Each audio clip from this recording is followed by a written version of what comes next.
Wacana revisi Undang-Undang Nomor 2 Tahun 2002 tentang Kepolisian Negara Republik Indonesia atau Undang-Undang Polri belakangan kembali menuai sorotan. Setelah sebelumnya dikritik karena dinilai hanya melegalkan penempatan perwira polisi di jabatan sipil, kini perpanjangan batas usia pensiun polisi pun tak kalah mendapat kritik.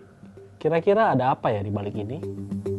Sebelumnya, Komisi 3 DPR RI sepakat membentuk Panitia Kerja atau Panja terkait revisi Undang-Undang Polri pada Senin 25 Mei 2026. Panja tersebut diketuai oleh Ketua Komisi 3 DPR RI Habibur Rahman dan dihadiri oleh Menteri Hukum Supratman Andi Aktas serta perwakilan Kementerian Sekretaris Negara, Kementerian Keuangan, dan Kementerian Pan-RB.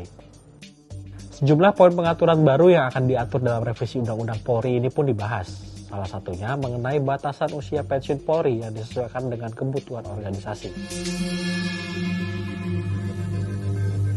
Pada Undang-Undang Nomor 2 Tahun 2002 tentang Kepolisian Negara Republik Indonesia mengatur bahwa usia maksimum anggota Polri yakni 58 tahun. Bagi anggota yang memiliki keahlian khusus dan sangat dibutuhkan dalam tugas kepolisian dapat dipertahankan sampai dengan 60 tahun. Poin perpanjangan usia pensiun ini dianggap sebagai perwujudan bentuk kesetaraan antar lembaga penegak hukum. Kesetaraan sesama aparat penegak hukum maupun dengan TNI, itu kita lihat kejaksaan pensiun umur di 61 fungsional 62 kalau saya tidak salah ingat, kemudian juga di TNI pensiunnya juga ditambah, tentunya di Polri juga pihak kepolisian itu juga dan juga teman-teman memandang bahwa layak diusulkan juga penambahan usia pensiun agar tidak ada perbedaan begitu dalam usia pensiun. Perpanjangan maksimum usia pensiun polisi ini santer diisukan memiliki motif terselubung.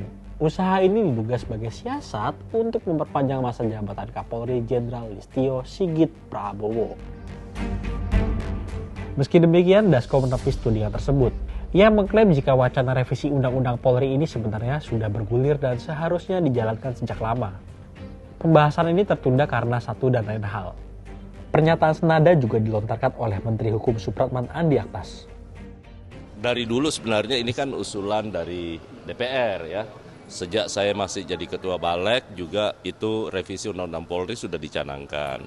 Dan setelah laporan tim percepatan reformasi Polri dilakukan, tentu komunikasi antara pemerintah, Menteri Hukum, Pak Kapolri dengan Komisi 3 yang menginisiasi revisi Undang-Undang Polri pasti akan memasukkan semua hasil rekomendasi tim reformasi Polri. Pokoknya intinya sekali lagi semua yang dilakukan ini dalam rangka memperbaiki institusionalitas dari semua lembaga-lembaga negara. Itu komitmen Bapak Presiden dan itu yang wajib dilakukan oleh pembantu-pembantunya termasuk di Kementerian. Ia pun menegaskan rencana perubahan regulasi mengenai batas usia pensiun polisi bukan untuk mengakomodasi perpanjangan masa jabatan Kapolri Jenderal Listio Sigit Prabowo. Ia menekankan pergeseran angka pensiun ini murni urusan organisasi dan kewenangan penuh pemimpin negara, bukan demi kepentingan figur tertentu. Terus bergulirnya revisi Undang-Undang Polri ini tentunya masih menimbulkan rasa simpang siur di khalayak publik. Semoga saja memang tidak ada kepentingan politis tertentu di balik revisi UU Polri ini. Mari kita kawal bersama.